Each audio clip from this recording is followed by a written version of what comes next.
Most people look at St. Anthony as part of their own family, so much so that we sometimes forget that he had his own family and with all their problems. And he miraculously intervened several times in his family's tragedies, putting an end to their problems. It was a glorious privilege that St. Anthony enjoyed when he was permitted to fly to the rescue of his dear father when he was in dire distress.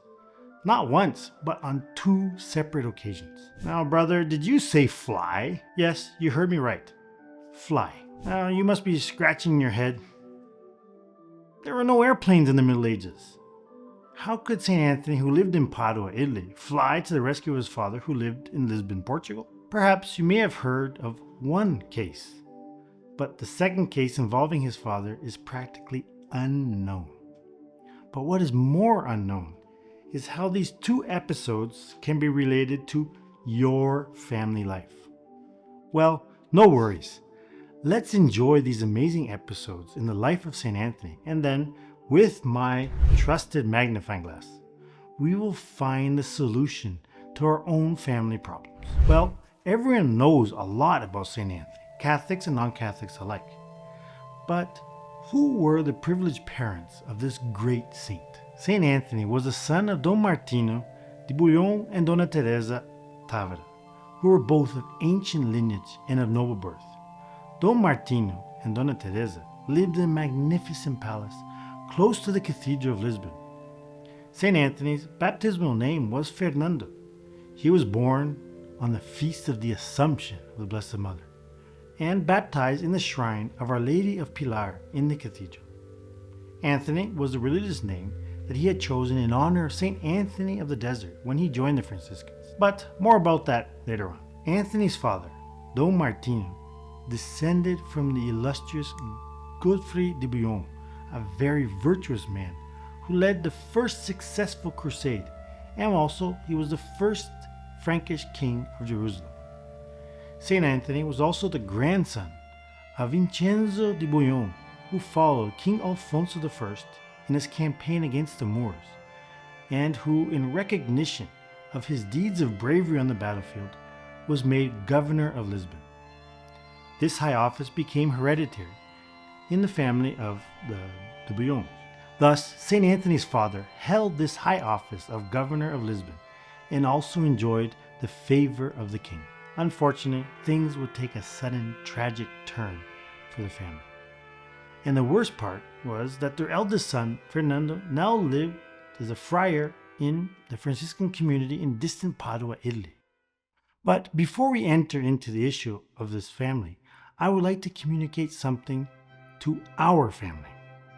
I'm referring to the members of our YouTube channel who are also part of our Herald family. I would like to extend my thanks on behalf of our founder, Monsignor João, and the rest of the Heralds, for all your love, support, and prayers for our evangelizing activity. You are helping us to produce these videos about the saints, and we also look forward to your continued support, and you can be assured of our prayers for you and your families. But I wanted to thank you especially for choosing St. Anthony for the series and the poll we conducted before. I personally thought that I knew enough about St. Anthony to make this series, but I have to confess, I learned that I hardly knew him at all. In fact, it has even helped me to grow in my knowledge, love, and devotion to St. Anthony. I'm counting on you for another poll to decide about the next saint. I will pray for you that St. Anthony may keep you safe from any family tragedy. Speaking about family tragedies, we need to get back to St. Anthony's family. Yes, there is a tragedy waiting for us. So, one day, a young nobleman returning from the cathedral was attacked and murdered by assassins who threw the corpse into the garden of St. Anthony's father, which was close by the cathedral. Inevitably, as per the circumstantial evidence, St. Anthony's father was arrested and thrown into prison. Now remember, we are still very much in the Middle Ages. By the time the family would be able to dispatch a letter to St. Anthony, and by the time he would receive it, and St. Anthony being clueless of what was happening with his father, the judge would have condemned and possibly even put his father to death.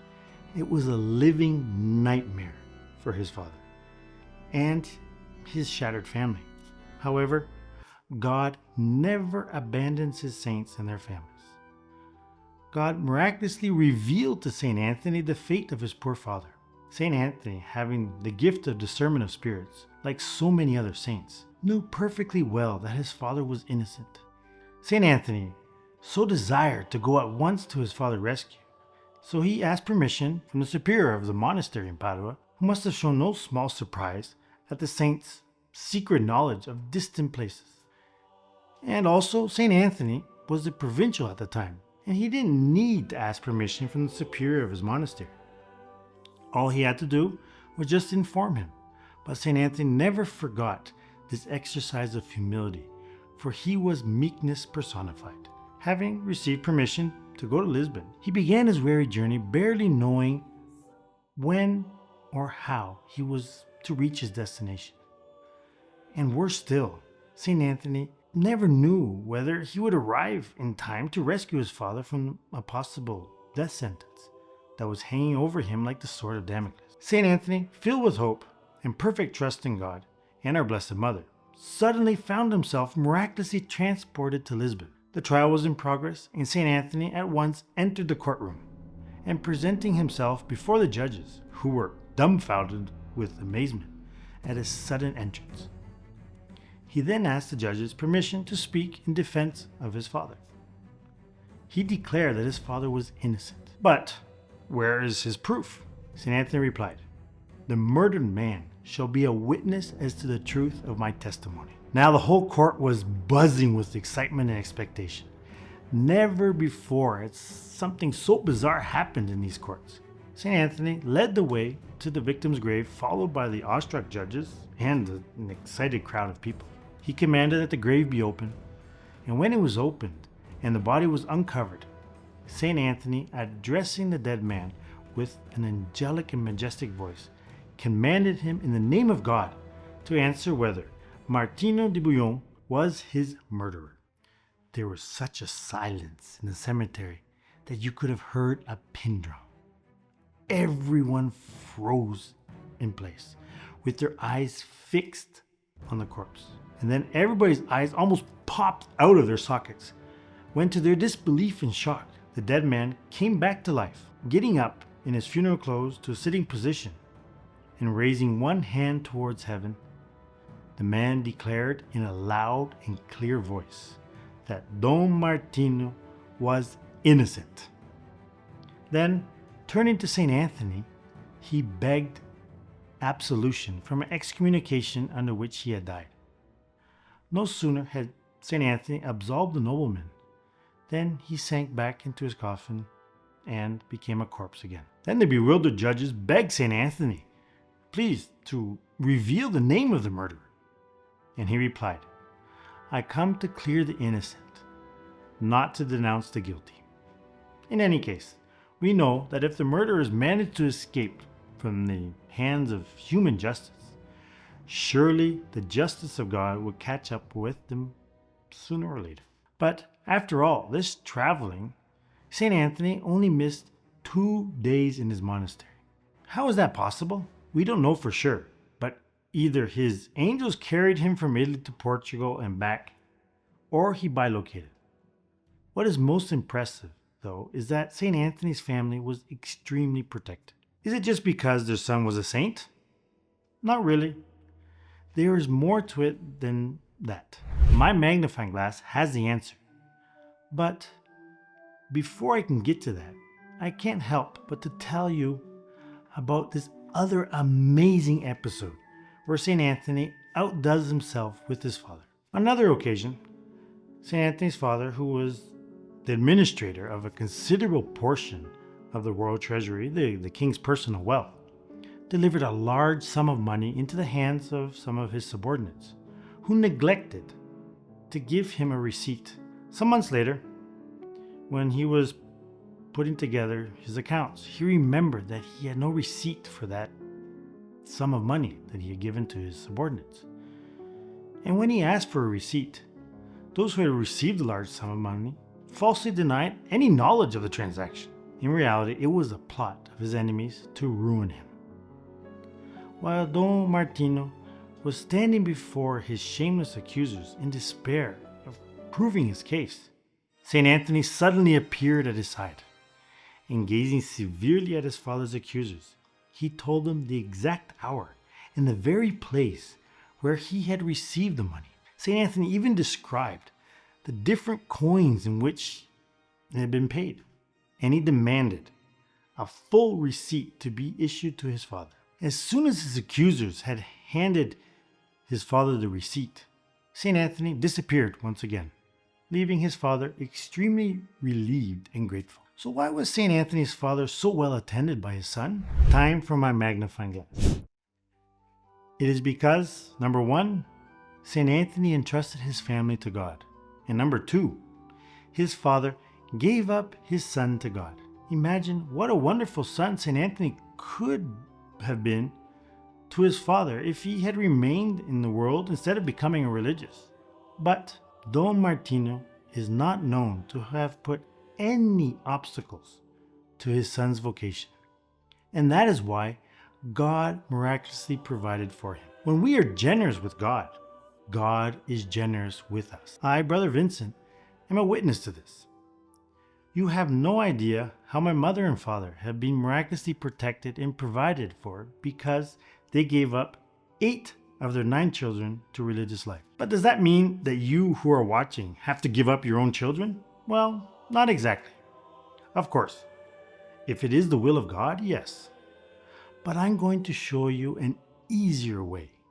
It is so easy that if it were not backed up by popes like St. John Paul II and saints like St. Teresa of Lisieux and St. Maximilian Kolbe, if it were not backed up by these great saints, I would have doubted that it is even something legitimate. It is the consecration to our Blessed Mother by the method of St. Louis de Montfort, one of the greatest Marian saints of all time. It is much more than giving up your children to a religious life. It is putting yourself entirely in the hands of our Blessed Mother. She will take you to the heights of sanctity. But not only that, she will also intervene in your day-to-day life. And like St. Anthony, will be at your side, saving you from distressing situations. Unfortunately, crimes like those that I've just described to you have become all too common today. And far worse things have unfortunately become the norm of today. People at times, even Christian brothers and sisters in the same family, fighting and killing each other over matters such as land, property, and inheritance. Our Lady will take care of that. But what do you have to do in return? Give yourself and your family to her.